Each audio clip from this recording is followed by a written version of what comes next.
decisiones relacionadas a la sociedad. Ese va a ser el órgano, ya se le puede denominar junta, asamblea, etc.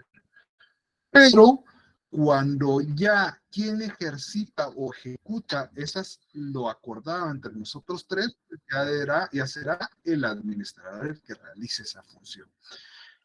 Y bien es importante resaltar, en las sociedades existen tres órganos. El órgano superior, que es asamblea o junta, el órgano que sigue, que está a la par del otro, que es el órgano de administración, y el otro órgano es el órgano de fiscalización. ¿Ya?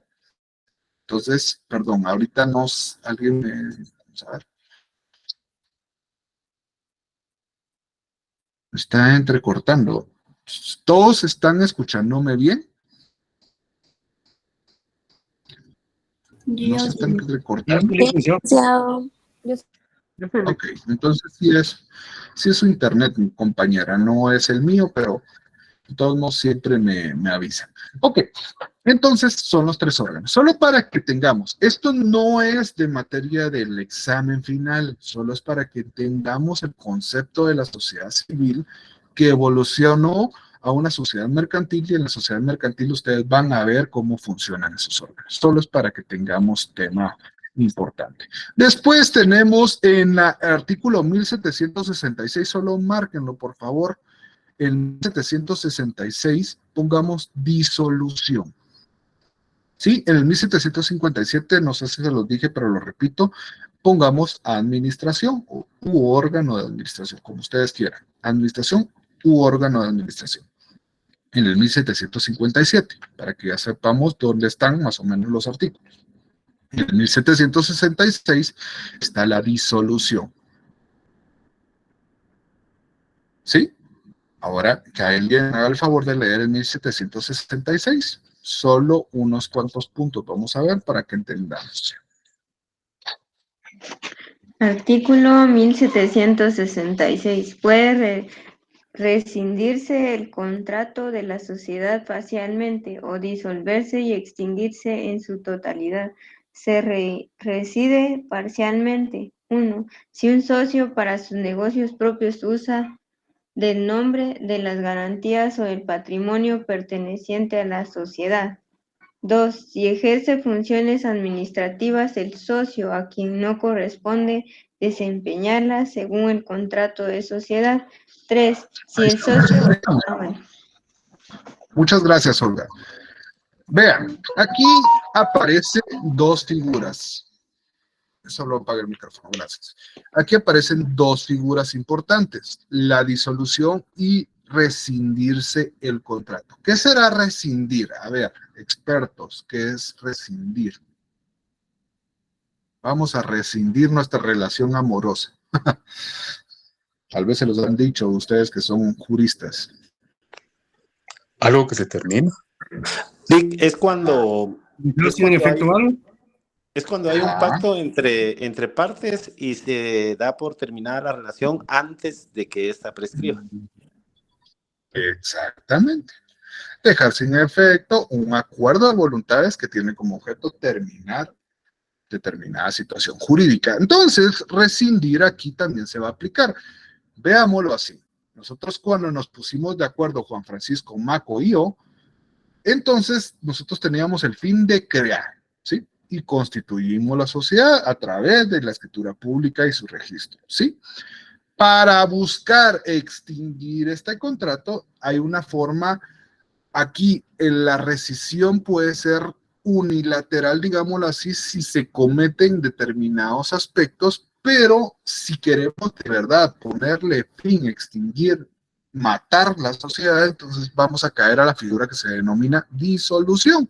Entonces, en el 1766, marque rescindir o agréguenlo, rescindir y disolver. O sea, esos son los términos que van a entender acá, porque se puede rescindir cuando se dan estas causales de la 1 a la sexta, y la disolución, que es ya, esto se acabó, ya no existe punto, está en el artículo 1768.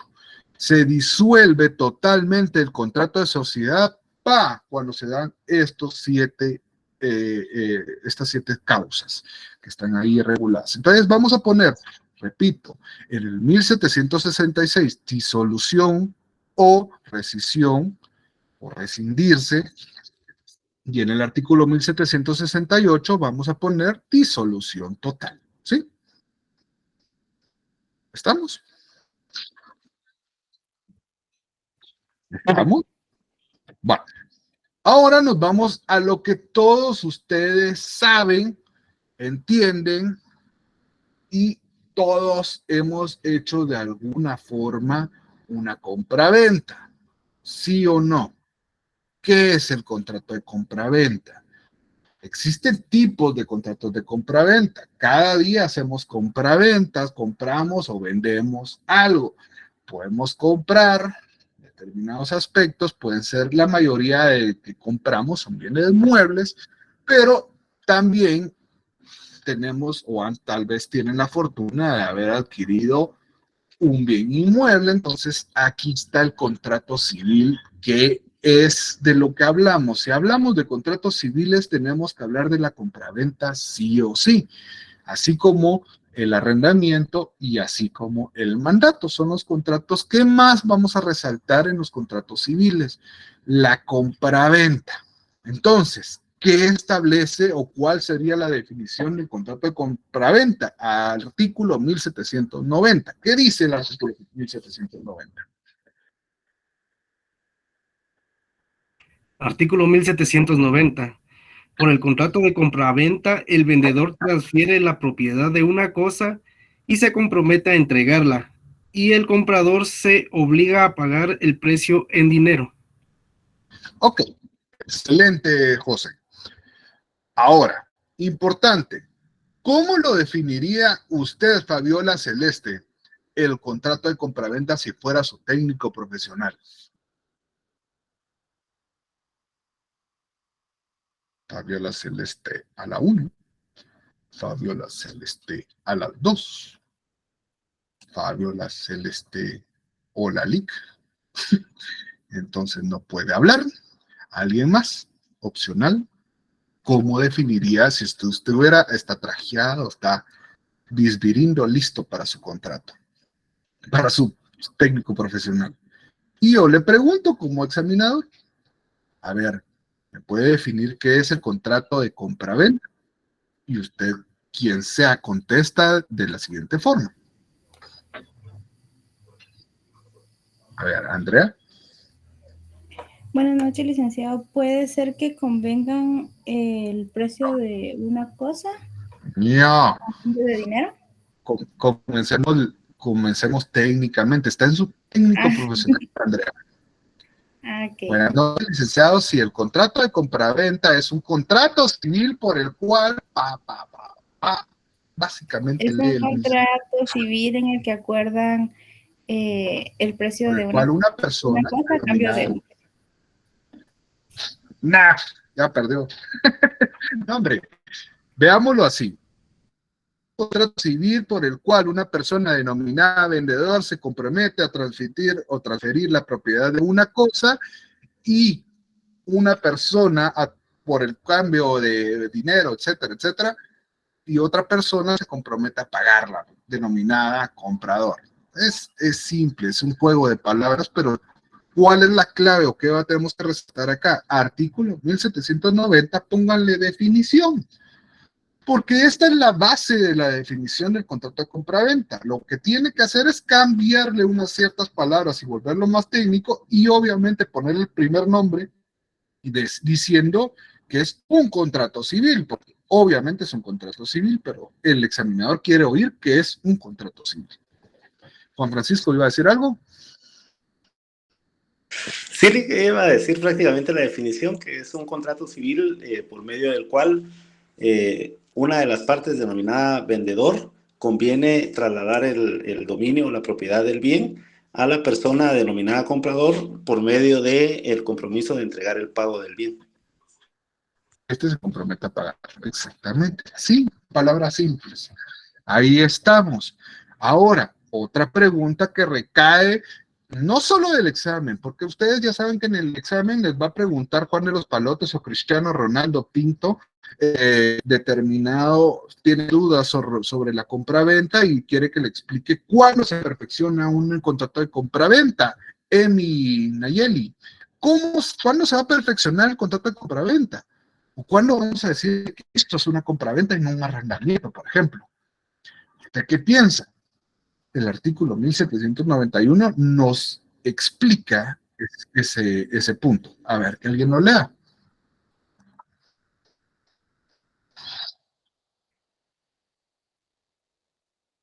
Artículo 1791, licenciado. El contrato de compraventa queda perfecto entre las partes desde el momento en que convienen en la cosa y el Ahí precio. ponga uno. Espérame, José. El contrato de compraventa queda entre las partes o se perfecciona, si quieren pónganle ahí un paréntesis, o queda entre las partes desde el momento uno. Ahí repite, José. ¿En qué? Convienen en la Que cosa. conviene en la cosa. Dos. Ahí sí. Y en el precio. Ahí está. Entonces, para que perfeccionemos el contrato de compraventa, tenemos que saber qué vamos a comprar o qué vamos a vender. Mire, le voy a vender una vaca. Mire, la vaca Pinta, esa es la que le voy a vender, pero no le voy a decir, mire, yo voy a venderle una vaca. ¿Cuál vaca? Saber, no se la puedo enseñar, no le digo, ¿no? Entonces no estamos determinando, individualizando qué vamos a vender. Y dos, que es lo importante, que es la contraprestación de este contrato, que es que el precio, ¿cuánto va a valer? Si no, sí, hagamos contrato. Mire, ¿cuánto va a valer? No sé. ¿Será de que estoy perfeccionando el contrato de compraventa? No, porque no cumple con el elemento del precio. Ahora sí, por favor, José, ahora sí me puede leer el artículo de corrido. Desde el principio, licenciado, o ya solo la parte final. Sí, por favor. Bueno, desde el precio. Dice, aunque ni la una ni el otro se hayan entregado, queda prohibido el pacto de retroventa. ¿Qué será el pacto de retroventa, mis estimados? Imagínese que yo lo obligo a usted, Maco, a que haya un pacto de retroventa. ¿Qué será eso? Es la situación en donde el vendedor puede recuperar la cosa que ha ofrecido. Ajá. Ejemplo. Yo pensaría que podría ser en donde después de haber vendido un inmueble, espero recuperarlo. Sí, pero en la cláusula de retroventa es, bueno, Maco, yo le voy a vender esta casa, pero en el mismo contrato establezco que hay un pacto de retroventa, o sea, aquí en 2 meses me tiene que vender de vuelta mi casa. No tiene sentido. Entonces, aquí nos hace la primera prohibición. No puede haber retroventa. O sea, no puedo decir yo te lo vendo, pero tener la obligación de Maco de vendérmelo en 2 meses, otra vez la casa. No tiene sentido. Entonces, en otras palabras, lo que usted dijo, pues, no puedo venir y obligar a nadie a recuperar, o yo no puedo venir y vender con el objeto de recuperar pronto esa casa. Si yo lo estoy vendiendo, lo estoy vendiendo, ¿sí? Entonces, es cláusula de retroventa, solo para que vean, porque ahí puede darse una ocasión distinta, pero el pacto de retroventa es prohibido, ¿ya? Establecerlo en el mismo contrato. Yo se lo estoy vendiendo libre, espontáneamente a un Maco, y Maco, pues, en un futuro él usó la casa y se dan las condiciones y me dice que se la vende, pues no hay problema, pero no establecer en el mismo contrato ese pacto, donde él se tiene que comprometer a un cierto tiempo, porque eso básicamente sería como un arrendamiento, o como un traslado de propiedad. Entonces, no. Disculpe, Ahí él eso hizo lo yo, pero se lo escucha entrecortado. ¿No? No puedes. Yo creo que es su internet, Otra vez. porque sí se le oye entrecortado. Otra vez. Espérenme, vamos a ver. Pues, mi señora esposa también puede ser de que esté bien. Vamos a regañarla. Vamos a ver si es, ella es que también está trabajando.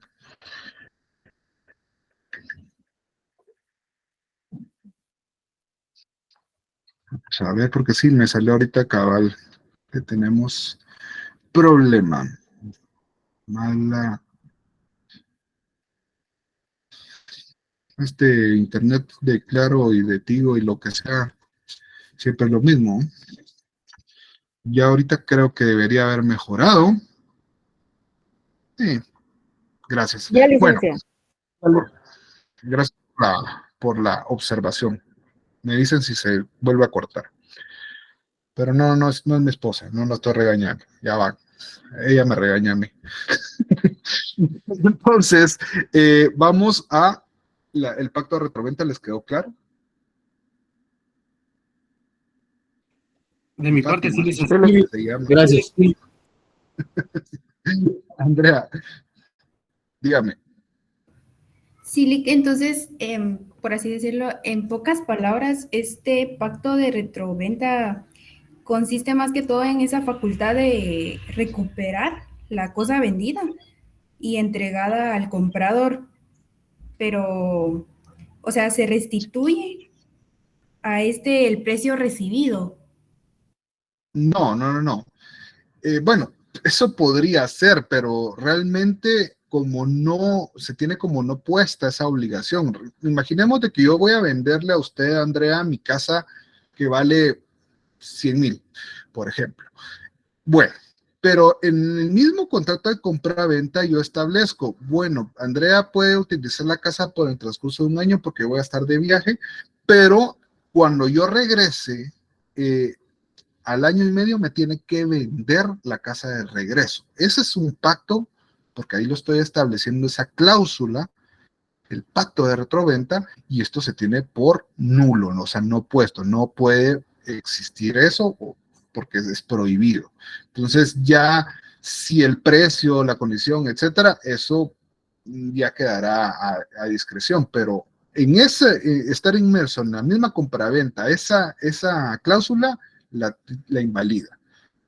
Ya en un futuro, o sea, hicimos la compraventa, usted gozó de la casa, pero yo en esa casa me enamoré y yo le tengo mucha nostalgia y usted por X o Y razón la tiene abandonada y me dice, mire, se la vuelvo a vender, ¿podría hacerlo? ¿Sí o no?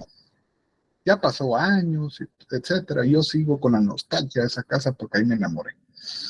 ¿Podría ser o definitivamente no me la pueden vender nunca? Yo pienso que sí podría, Lick, porque no va en la cláusula específicamente que usted no está perfeccionándose o no se dio en el mismo contrato. No es un plazo corto, no. Simplemente que yo pongo 1 año, 6 meses, etcétera, 10 años, no importa, pero que yo ponga en el contrato de compraventa que debe de vendérmela posteriormente, eso es lo ilegal, lo que no es prohibido.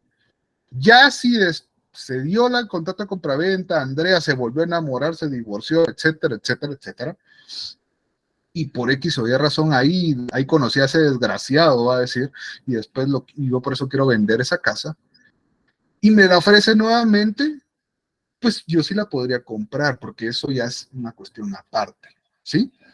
Porque son situaciones distintas. ¿Entendimos bien eso? Sí, gracias. ¿Todos? Porque no solo Andrea es la única que está acá. Ahí sería un contrato diferente, ya sería un nuevo contrato. Sí, claro, totalmente. Justamente, pero para que entendieran, si está inmerso en la primera compraventa, eso se tiene con nota. Ok, entendiendo ese orden de ideas donde hay prohibiciones, caemos al artículo 1792. ¿Qué dice el artículo 1792? El marido no puede comprar de su mujer ni de esta de aquel, aunque haya separación de bienes. No quedan incluidas en la prohibición las adjudicaciones en pago entre cónyuges por razón de liquidación de la sociedad conyugal. Excelente. Gracias, Ariel. Puro locutor. Bien hecho, Ariel. Bueno, entonces, ¿qué entendemos del artículo 1792? Hay otra prohibición. ¿Cuál será? Si yo les llega a Cristiano Ronaldo y les pregunta, mire, es que yo lo que no entiendo, ¿cuáles son las prohibiciones? ¿Me puede decir cuáles son las prohibiciones de la compraventa? Y usted le contesta ¿qué? La primera, cuando se da el contrato, el pacto de retroventa. Ok, 1. 2. ¿Qué dice el artículo 1792 según Ariel? Entonces, ¿qué dice? Que entre cónyuges no puede existir compraventa. Ajá. Solo así.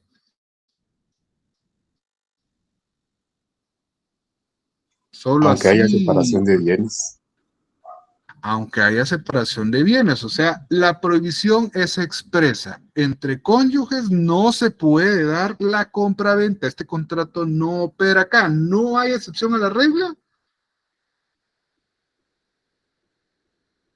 No. Aquí nos dice el marido no puede comprar a su mujer ni este a aquel, aunque haya separación de bienes. ¿Por qué hay separación de bienes? Porque hay regímenes dentro del matrimonio, separación absoluta, comunidad absoluta, gananciales, etcétera, etcétera. Bueno, aquí dice, aunque exista separación de bienes. Entonces, esta es una de las prohibiciones. No quedan incluidas las prohibiciones de las adjudicaciones en el pago entre cónyuges. Esos son otros 10 pesos. Pónganle en la parte esa donde adjudicaciones en pago entre cónyuges, eso es punto y aparte. ¿Y qué se refiere? A la liquidación, pero eso no es correspondiente o no nos interesa relacionado a la compraventa. Entonces tenemos prohibición expresa. Yo no le puedo comprar bien a mi esposa, ni ella a mí. ¿Quedó claro? Sí, ¿verdad? Artículo 1793. Entonces tenemos dos prohibiciones, pero ¿qué dice el artículo 1793? Aquí nos desarrolla el resto de prohibiciones. Vamos a leer un par. Los administradores de los bienes que tengan bajo su administración o cuidado, ellos no pueden, el 1793 dice, no pueden comprar. ¿Por qué? La lógica del inciso 1, ¿cuál sería? Porque no le pertenece el bien, Lick, solo está bajo su cuidado. No, eso no es. No.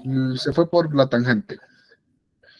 Los administradores de los bienes, o sea, yo estoy administrando la finca de Juan Gutiérrez Páez. Yo soy el administrador, o sea, ejerzo el cargo de administrador de su bien, pero quiero comprarlo. Ahí hay un conflicto de intereses, porque también se puede entender de que puedo yo estar utilizando la administración, decirle, mire, don Francisco, realmente este bien no está produciendo nada aquí, solo hongos crecen. Entonces, esta tierra no sirve. Y que así es la tierra más bendecida del universo. Entonces, por eso mismo, por el cargo que yo ejerzo, hay un conflicto de intereses. José Luis. ¿Qué tal y buenas noches? Buenas noches. Eso también podría ser, por ejemplo, con los alcaldes o esas personas que tienen a su cargo todos los, en este periodo, pues, los bienes, algo así, y ellos quieran hacer ese tipo de cosas. Déjeme ver si le entendí. O sea, cuando ejercen la administración o ejercen un cargo público, pues definitivamente ellos no podrían adquirir bienes que le pertenecen a la municipalidad o al ente que representa. No tendría lógica si yo estoy ejerciendo, es como, ay, yo soy el alcalde, la municipalidad me va a vender a mí como persona individual un bien. O sea, yo soy el alcalde, o sea, yo firmo que autorizo y yo firmo que lo compro. Y entonces es como el dinero al monopolio, entonces lo doy, pero me lo regreso porque soy del banco. No tendría, ahí está ese conflicto de intereses evidente. Creo que a eso se refiere, sí, ahí es parte de esta situación donde se dice No, ¿verdad? En el 1, pues entendemos eso. Alguien que me haga el favor del 2. Leer el inciso 2. Los depositarios judiciales, interventores, síndicos y liquidadores, los bienes del depósito, intervención, quiebra o liquidación. Bueno, aquí se refiere, yo estoy ejerciendo un cargo. Si soy depositario, mi función es guardar ese bien y custodiarlo, ¿verdad? Si soy interventor, pues yo intervengo en una empresa para ver cómo está el funcionamiento, pero ahí yo digo, ay, aquí está la gallina de los huevos de oro, entonces que me la vendan porque ya encontré cómo hacer más plata, por ejemplo. Síndicos y liquidadores de los bienes del depósito, entonces, obviamente, ¿qué resaltamos? Prohibiciones por conflictos de intereses. Tercero, los jueces y demás funcionarios o empleados, abogados, expertos, procuradores en mandatarios judiciales, los bienes que no sean objeto del expediente o diligencia. Si sabemos de que existen en un litigio, tampoco podemos tener interventores. El mandatario, vámonos al quinto. El mandatario de los demás, de los del mandante, sin el consentimiento expreso. O sea, aquí nos está dando de que yo como mandatario, en primeras, no puedo adquirir un bien que le pertenece a la persona que yo represento.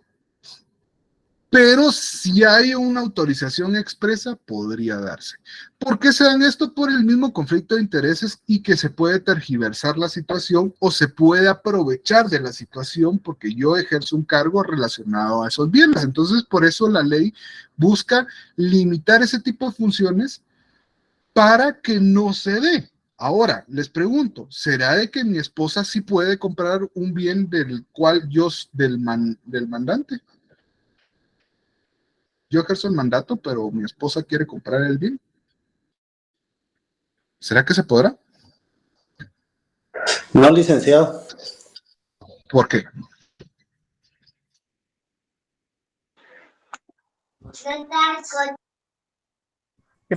No, licenciado. Sí, Prácticamente definitivamente. Siga. Sí, perdón, es que se escuchaba como varias voces. Por el mismo tipo de conflicto de intereses, ya que podría prestarse a malas acciones o acciones ilícitas, y sería el mismo caso. Si el administrador reporta una baja en las ventas o en la producción intencionalmente para quedarse con el bien, igual podría pedirle a la esposa o a un familiar entre los grados de consanguinidad y de afinidad que lo hiciera. Claro, no figuro yo, pero va a figurar mi esposa, pero estoy buscando el mismo objetivo, a defraudar o a obtener un engaño. Entonces, eso es lo que busca esta ley. Bueno, artículo 1794. Ojo, porque lamentablemente se da mucho. José Gabriel, dígame. Gracias, licenciado. Disculpe, solo una consulta, licenciado. Así como en el numeral 4 que dice martilleros jurados, ¿ahí a qué se refiere? Disculpe de mi ignorancia. Los corredores me agarró en su vida, mi estimado. Martilleros. Alguien que sepa, yo realmente no lo sé, pero vamos a investigar, lo voy a apuntar porque se me olvida. Perdón, pero así es. Vamos a poner acá, averiguar qué es martillero, el término relacionado a esto. Es el que se dedica a vender bienes al mejor postor. Es ¿me estoy entendiendo eso o no? ¿O no? ¿Quién Como dijo la eso? subasta. Como de subastas públicas, entiendo. Ya, entiendo. Excelente. Muchas gracias. Mire, de Muchas todo se gracias. aprende, yo se los he dicho. Martillero, entonces es la persona que dirige la subasta, digámoslo así, como miramos que nada más se trata y pues, entonces yo digo, este bien me interesa, entonces yo lo voy a comprar, entonces aquí nos dará una prohibición y tiene total lógica, justamente por el cargo que estoy ejerciendo, también tengo conflicto. Excelente, gracias por el aporte, compañero. 1794. ¿Qué dice el artículo 1794? Ojo. Ninguno puede vender si no lo es de su propiedad. La venta de la cosa ajena es nula y el vendedor debe restituir el precio si lo hubiere recibido y responder de daños y perjuicios si hubiere procedido de mala fe. Excelente, excelente. Solo déjenme hacer una cuestión. Me faltó un párrafo. El que comprare lo suyo por haberlo creído de otro, tiene derecho a conservar la cosa y a que se le restituya el precio. Ok, excelente. Gracias, gracias. Déjenme ver. Bueno, a mí me gusta premiar a la gente que está. Yo sé, hay mucha gente que pues definitivamente no puede estar porque hay bloqueos, hay situaciones que están fuera de su alcance. Pero así es la vida también. Ahora les digo yo, aquí viene una cuestión interesante. Y ahí tómenlo como ustedes lo deseen, pero pongan atención a este punto. Viene la señora Juana Rana y le dice que quiere vender su bien inmueble, pero ella le explica a usted, pongan atención, pero ella le explica a usted que realmente ella no es la propietaria del bien, ella es heredera, pero no se ha radicado el proceso sucesorio. Entonces, la señora Juana Rana ya tiene un comprador y se llama Fátima. ¿Será posible realizar esa compraventa? No, Lick. Ustedes que contestan. ¿Por qué? No se puede porque de acuerdo a los derechos sucesorios, los beneficiados o los herederos pueden tomar posesión del bien, mas no tienen disposición del bien. Ellos van a ser propietarios del bien hasta que el proceso sucesorio haya llegado a su final. Justamente. Maco, ¿algo más? Víctor, en este caso, esta persona no podría vender sus derechos hereditarios. Sí, usted ya se fue por otro lado. Lo que puede vender son sus derechos hereditarios, más no la propiedad.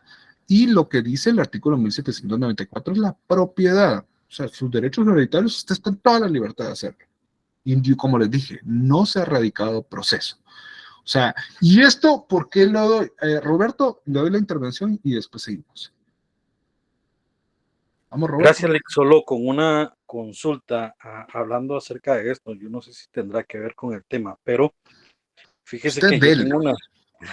Gracias, Lick. Fíjese que tengo una duda. Surgió un tema hace poco con algunas personas que yo conozco, que estaba el matrimonio, digamos, y se disolvió. Luego de eso, pues existía una propiedad donde el titular de la propiedad heredó a sus hijos y dejó fuera a la esposa. En este caso, ¿cómo podría actuar la esposa Lick para poder recuperar el tema de la propiedad o lo que le corresponde? Depende, dijo Pepito, porque hay que, primero, miren, y eso se lo recomiendo, no es una forma, la gente también a veces no entiende, ¿verdad? Pero yo antes de cualquier situación, antes de conocer cualquier caso, siempre les digo, hay que investigarlo primero. ¿Qué requiere la investigación? Determinar cuándo se casó, bajo qué régimen se casaron, sacar certificaciones de propiedad, ver en qué tiempo se adquirió esa propiedad, para determinar si está dentro del matrimonio, está fuera del matrimonio y si es acreedor a un régimen o no de la propiedad. Porque si hay separación absoluta y yo compré con mi dinero esa casa y yo se la doy a mis hijos, pero no a ella, estoy en todo el derecho. Porque hay separación absoluta y yo no estoy obligado a nada. Si hay una comunidad ganancial, o sea, y la compramos dentro del matrimonio, entonces él está obligado a realizarlo, y de ahí lo que tiene que buscar es una nulidad, ¿verdad? Traerse abajo ese instrumento público por medio de un juicio ordinario para que ella tenga y pueda acreditar su derecho. Y aparte yo le metería una violencia patrimonial o una violencia económica relacionada a quitándole el patrimonio que le corresponde, y le metería un montón de cosas para que se le quiten las ganas de ser pijín. Pero eso ya dependerá.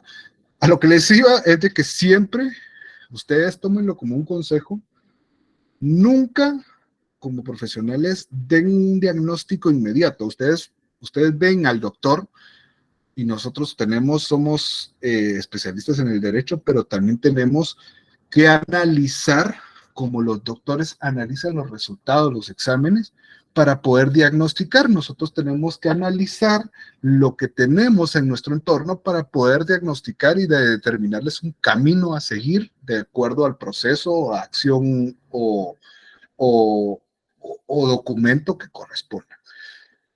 Se los doy de consejo porque mucha gente se atreve a abrir la boca y de repente ven los documentos y ya no se puede hacer nada, ya le sacó 5,000 pesos y usted ya se los gastó. Entonces, siempre antes investiguen y después diagnostiquen.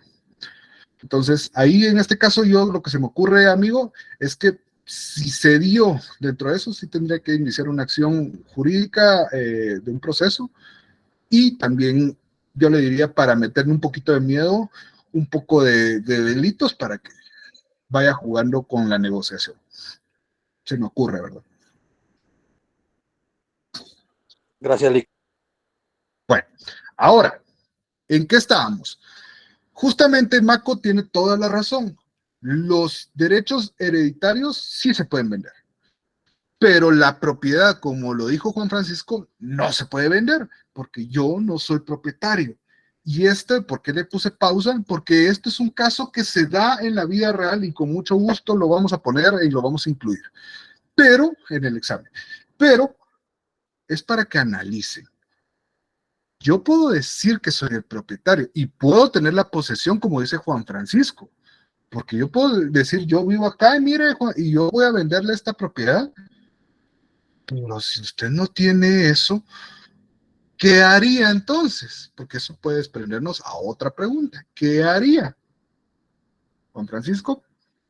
Sí, Lick, perdone, no es de la pregunta que se está haciendo, sino que solo tal vez para ampliar un poquitito lo otro, es que la propiedad no se puede vender porque primero uno tiene que determinar si esos derechos de sucesión se dieron a través de un legado o a través de o si son universales, y se tiene que hacer el inventario de la masa hereditaria y de los bienes relictos. Si no se hace eso antes... ¿Quiénes son los herederos, etcétera? Es radical el proceso.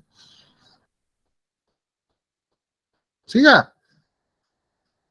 Hasta que no se haga ese inventario, no se puede saber si alguien va a ser propietario o no, porque si, digamos, una carga que estuviera grabada contra un bien inmueble no es suficiente para cubrirla, entonces no podría seguir en propiedad de quien los va a suceder. No solo, Juan Francisco, no solo es el inventario lo que va, es radicar el proceso, acta de requerimiento, primera resolución, publicaciones, informes, testamento, etcétera. O sea, es acta de herederos, acta de inventarios, pago a dictamen favorable de la PGN. Eso le acabo de resumir el proceso sucesorio en grandes rasgos. Después de eso, pago del impuesto de herencias, después registrar esa masa hereditaria. Entonces es un desmadre, o sea, no puedo venir y decir de que yo tengo la propiedad si ni siquiera me han decretado o declarado heredero, porque eso es lo más importante. Dejen el inventario y la masa hereditaria. Si no me han declarado como heredero, estoy construyendo castillos en el aire. No sé si me voy a entender para toda la demás gente, porque estamos hablando de un caso concreto. Licenciado, perdón.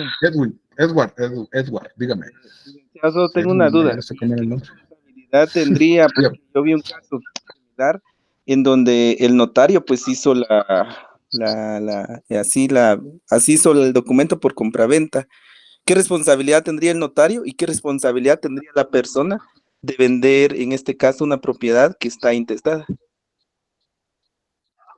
Es que si él dice que vendió la propiedad, está mal faccionado y definitivamente responsabilidades penales, porque ya se está dependiendo del tipo penal, pero podría encajar estafa, ¿no? Estafa propia, etc.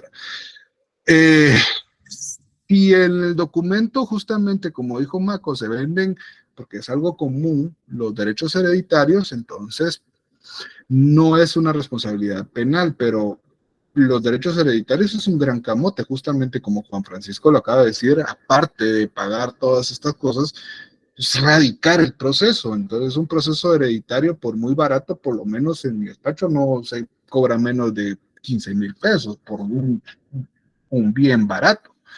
No digamos, si es una masa hereditaria gigantesca, olvídese. Y es un proceso que va a durar más, por lo menos, un año. Por lo menos. Y ahorita con las condiciones nos vamos a 2 años fácil. Entonces, eso es la situación donde sí se tiene que determinar el tipo de documento, pero si eso hay una responsabilidad penal de ambos, ¿verdad? Porque no es algo que corresponde. Juan Francisco, ¿te dejó la mano levantada o quieres seguir hablando? No, Lick, se había quedado levantada, disculpe. No va. Entonces, eso es importante. Ok. Mako, terminemos esto y así ya puedo seguir grabando, porque si no... Pero en este caso, por ejemplo, si yo estoy asumiendo el riesgo, porque